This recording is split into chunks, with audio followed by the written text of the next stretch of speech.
Hello everyone. तो आज हम बात करने वाले हैं सेमेस्टर 4 पॉलिटिकल साइंस मेजर 6 का एक बहुत ही इम्पॉर्टेंट क्वेश्चन जो कि है compare the powers and positions of the president of USA and the British prime minister. तो आइए इसके कंपैरिजन को इंट्रोडक्शन के साथ स्टार्ट करते हैं। तो इंट्रोडक्शन में हम लिखेंगे the president of the USA and the British prime minister are the most powerful executives in their respective countries. However, they work under different systems of government. The USA follows a presidential system while Britain follows a parliamentary system. Because of this difference, their powers and positions are also different. इसका मतलब है United state का president और British prime minister अपने अपने countries के most powerful executives होते हैं, लेकिन दोनों अलग अलग सिस्टम्स ऑफ गवर्नमेंट के अंडर काम करते हैं। यूएसए में प्रेसिडेंशियल सिस्टम होती है जबकि ब्रिटेन में पार्लियामेंट्री सिस्टम फॉलो होता है।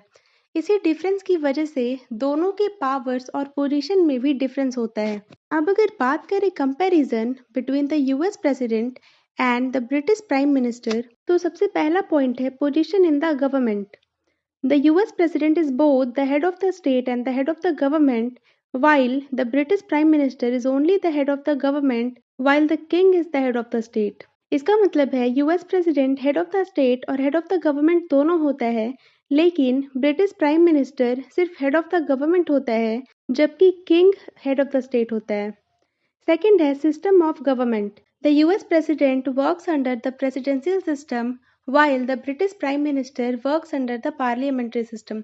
तो यूएस प्रेसिडेंट पार्लियामेंट्री सिस्टम के अंडर काम करती है जबकि British prime minister parliamentary system के अंदर काम करता है। थर्ड है इलेक्शन एंड टेन्योर. तो the US president is directly elected by the people for a fixed term while the British Prime Minister is not directly elected. He is the leader of the majority party and remains in office as long as he has the majority support. इसका मतलब है US president directly people के द्वारा elect होता है और उसका fix tenure होता है, लेकिन British prime minister directly elected नहीं होता बल्कि मेजॉरिटी पार्टी का लीडर होता है और जब तक मेजॉरिटी पार्टी का सपोर्ट मिलता है तब तक वो ऑफिस होल्ड करता है। फोर्थ है relation with legislature. The US president is not a member of the legislature and is independent of Congress while the British Prime Minister is a member of Parliament and is responsible of the House of Commons. इसका मतलब है US president legislature का member नहीं होता और कांग्रेस से बिल्कुल independent होता है, जबकि ब्रिटिश प्राइम मिनिस्टर पार्लियामेंट का ही मेंबर होता है और हाउस ऑफ कॉमन्स के प्रति रिस्पॉन्सिबल होता है। फिफ्थ है powers and authority. The US president enjoys independent and wide executive powers while the British Prime Minister exercises power with the support of the cabinet and parliament. तो US president के पास independent और wide executive powers होती है जबकि British prime minister अपनी powers cabinet और parliament के support के साथ एक्सरसाइज करता है। सिक्स्थ पॉइंट है रिमूवल फ्रॉम ऑफिस.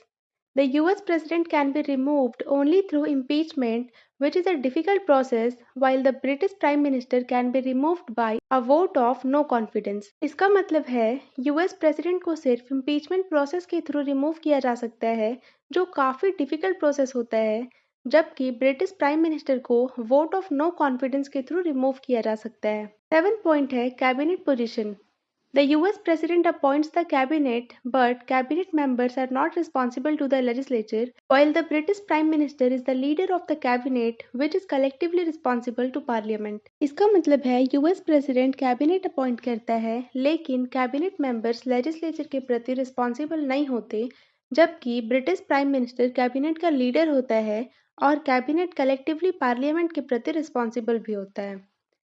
अब अगर बात करें कंक्लूजन की, तो in conclusion the president of the USA and the British prime minister both enjoy powerful positions but their nature is different.